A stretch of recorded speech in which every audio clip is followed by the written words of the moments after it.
2000 টাকা। ভাই এটা রাখেন, আমি সরি আসলে বুঝতে পারিনি।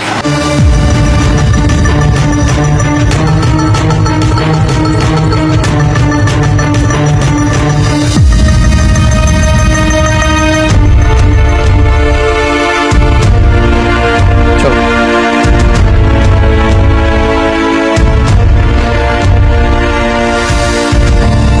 ম্যাডাম, উনি আপনার হাজবেন্ড বলে এখন কিছু বললাম না, তা নাহলে ওনাকে বুঝিয়ে দিতাম আপনার পছন্দ করা জিনিস ভাঙলে তার ফলাফল কি হতে পারে।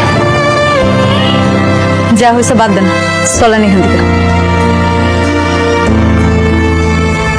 অনেক, তুমি কিন্তু দিন দিন অনেক হিংস্র হয়ে যাচ্ছ। তোমার মন মানসিকতা খুব বাজেভাবে পরিবর্তন হচ্ছে। কেন? তুমি ওটা তাকে দিয়ে দিলেই পারতে, সেটা আমিও নিতে পারলাম না, উনিও নিতে পারলো না।